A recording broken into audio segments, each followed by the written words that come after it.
Monday Night Raw returned with a bang as we prepare for the bash in Berlin. Welcome back to Fog Wrestling. Let's hope 2024 is a better year for Berlin than 1945, baby. But the channel is here. We're here to review the big show. The big show. It's Raw, alright? It was the aftermath of SummerSlam. Damn it. And we have your 5th of August 2024 show. It was they have a lot of people on this card. Did they make it count? Well, let's look at it. Of course, we are joined by Michael Cole and Pat McAfee. Soon to be changing Michael Cole and Pat McAfee for Raw, so don't get too familiar with them. But we're in Baltimore, Maryland, which is a shithole, but yeah. Raw shit. So it suits it. Anyway, Gunther comes out. Do you want to go one-on-one with the nipples? The nipples! Gunther comes on. Triple H told the entire world, amigo. Well, it was actually Randy Orton that said that line, but yeah, spoiler alert, it's Randy Orton taking on Gunther. Bash at the, whatever you call it. Bash at the whatever. Bash, what is it called? Bash in Berlin. That's the one, but, yo, I thought Gunther cut decent enough promos against Priest, the whole trailer park trash shit, right? But I think this guy immediately getting interrupted by Orton here just sums up his limitations as a promo guy. Because he's not a promo guy. Basically, these two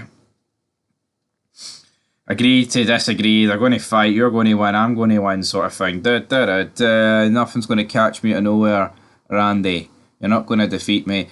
Yo, it's a pretty good first title defense for Gunther, but it's two pretty boring guys. I'm sorry, Randy. I'm sorry, son, but you do bore me. You bore a lot of people. I think at this stage of your career, I think he's a little bit less boring now than what he was, 12 years ago or so. So, good for you. Good for you, Gunther. Good for you. No, Randy, sorry, but yeah. It's just like one more final nail into the coffin here of the brand split. Ludwig Kaiser, though, he stays out there because he's taking on Sheamus. The important trans and I'll make you believe. Oh, na na na na na na na na na. Da da da. The important trans and I'll make you believe. Sheamus wins though, defeats Ludwig Kaiser. No real fucking shock here. Ludwig Kaiser was never going to beat Sheamus unless Pete Dunne interfered, which he didn't this week because I believe he's way down to NXT. But then we had a really cool video package. It was highlighting the fact it's been 11 years since the Wyatt family made their WWE debut in Baltimore 11 years ago. I could have swore the Wyatt family made their debut in 2012, but here, 2013 does the business for me at the end of the day. So yeah, I still think the Wyatt 6 have been butchered ever since the opening week. I really do believe that. Coming out and delivering Amazon parcels to Michael Cole's not exactly the greatest piece of business you'll ever see, but anyway, that's what they've done. Alright, so Finn Balor is called out by Damian Priest. Hey, scumbag. Hey, hermano, what you doing, man? That was not cool at the pay-per-view. When you are suffering, I want you to know that I'm the reason. I'm reason you cost me world title. Finn Balor comes out, whips at this photograph of the fact that, you actually cost me, son, about a year ago against Seth Rollins, which, to be fair, that's exactly what happened. But he introduces the new Judgment Day, which is Balor, Dominic Mysterio, Liv Morgan, Carlito, and JD Madonna. It's like they haven't even... People will say, well, they've added Liv Morgan. If we're being truthful about it, she's kind of been in it in a weird way just before Ripley returns, so... Yeah, not really buying that, guys. I'm not really buying that. Adam Pearce is in having a conversation with Reed. Reed's upset because Sheamus got a match instead of him. Wah, wah, wah. Up next with Lia Valkyrie against Shayna Baszler. Right, Lia Valkyrie wins via disqualification. Utter garbage, this, right? You just replace this clip with the clip that happened last week of Damage Control running down. It's exactly the same clip. This is filler. This is a ratings killer. This is a quarter killer. No one gives a fuck about any of these women, alright? That is it. You've got I was going to say the not so hot lesbians. I mean, Shayna Baszler and Zoe Stark, man. You know, Stevie Wonder would turn them down. It's incredible. Stevie Wonder. But yeah, this segment fucking sucked. Karrion Kross then gets a segment. Sticking on with the trend of segments fucking suck. Hey, Chevy Woods, Doomsday Clock strikes midnight and you're on Raw. The Office of Pain are gonna beat you. Yeah, you're gonna share the same fate, so... Yeah, we're gonna witness it the new day, so say if the final testament. Yeah, I'm boring. I've been on the main roster back for 2 years and I fucking suck. You do fucking suck, son, alright? Is it 2 years? I think it is 2 years he's been back. Just fucking 2 years of nothing. Oh, I great Triple H, you big nose prick, bringing this guy back. For what fucking reason? By the way, guy sucks. Guy's fucking shite. Anyway, Chad Gable doesn't want Ivy Nile talking to Maxine Dupree. The Alpha Academy can keep the name, but we're going to take down the Wyatt Six. Up next, CM Punk comes out.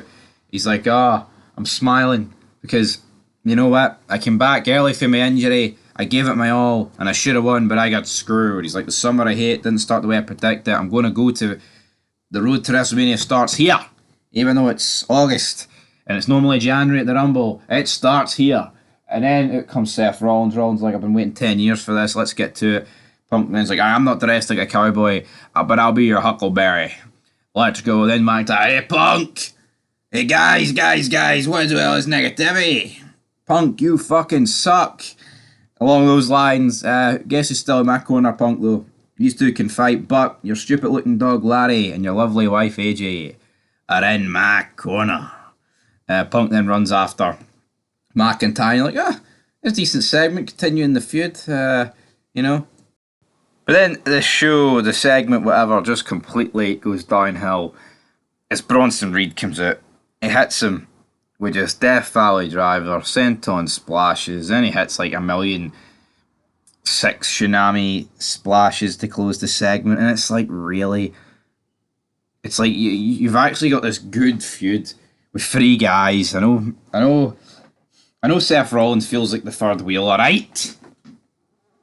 But he deserves better than Bronson Reed. And I'm sorry, man, he's doing all these moves to Rollins, right? And then he walks... He tries to get back into the ring, and he's walking like he shat himself. I just do not understand this, man. Do not understand how people can fucking like this, but they do. For whatever goddamn reason, they like Bronson Reed.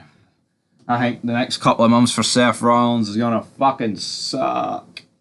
Anyway, is what it is. Up next, we have the New Day versus the Authors of Pain. But actually, before that, CM Punk got stopped by Pierce and he told him that McIntyre had left the building. He said he's not really having a conversation with Punk. What? I fucking can't stand Adam Pierce, by the way. I'm not ready to have this conversation with you, Punk. What? See, back in the day, man, McMahon was encouraging. I want some good writings. Adam Pearce like, oh no, I just want you to play nice and have wee fake wrestling gymnast matches. Fuck off, Adam Pearce, you big baldy nonce. What you fucking doing? Honestly. What a weird ass character he is playing on TV here, folks. Anyway. Yeah, New Day, Office Pain up next. New Day win. Odyssey Jones joins. Honestly, I thought this was like some rapper or something. I didn't even realise this was Odyssey Jones, so... Odyssey Jones, new member of the Bloodline. I mean, the New Day. So, yeah, brilliant. JD Madonna then cuts a promo about Damian Priest. Just fucking weird. He says the Irish Ace tonight is going to make you suffer. Suffer. Xavier Woods, though, he's not too impressed with Odyssey Jones. So, where's that going to go in the future? To be honest, troops, who really cares? We then had our 4th match with Awesome Truth taking on A-Town Down Under. Ew. Awesome Truth, A-Town Down Under. An A-Town Down Under win. I actually predicted Awesome Truth to win. By God, how wrong was Big Stevie? So, yeah. Truth hit the attitude adjustment, then Fury hit the A-Town Down Under, whatever manoeuvre, to pick up the victory. We move on. Damian Priest then cuts a promo. He's like, tonight, you're going to receive this beating, JD. You're my brother once. But to be honest, you know, I never wanted you in the Judgment Day. But my brother did. So I had to call you my brother. And he betrayed me. He betrayed me. Finn Balor betrayed me. So JD, I'm gonna kick your ass. Braun Breaker cuts a promo backstage. He says there's no man on this planet that can take this championship away from him. Is that hinting at like a supernatural being? Is Chad Gable? Not Chad Gable, what's the other guy called? I was gonna say Husky Harris, no him. Oh, Bo Dallas. Could he do it?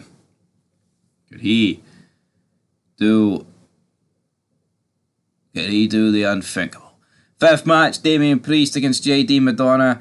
I mean, I'm not going to pretend this was the greatest thing ever, but it did have, like, Attitude Era elements, like, and ruthless aggression. I feel like wrestling at its peak when it had matches had, like, loads of interference, and at the end here, you've got, like, a load of people coming out. Judgment Day, Rhea Ripley, Priest, right?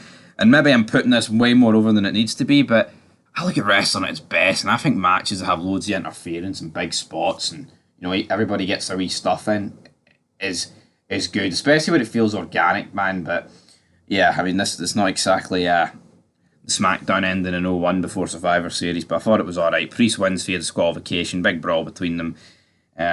Rhea and Damian Priest looking no bad here. Are these two going to be a couple on screen going forward? Who knows? But oh, my name's Buddy Murphy and I actually get to sleep with Rhea Ripley. Fuck off, Buddy, you loser. Rhea Ripley headbutt at Madonna. Sonya Deville, Shayna Baszler and Zoe Stark then batter Dakota Kai backstage area as we have Io Sky taking on Sonya Deville. So I mean, at least it wasn't a complete copy of last week. At least we're actually doing something a wee bit different here. But Io Sky wins again. Judgment Day, Dakota Kai was definitely going to win on a return. Eli Dragunov then has a conversation with Sami Zayn. Yeah, I'm feeling dejected. I'm surprised he didn't mention Palestine in here, but you know what? I don't have fucking time for that. Joe Gacy had a vignette.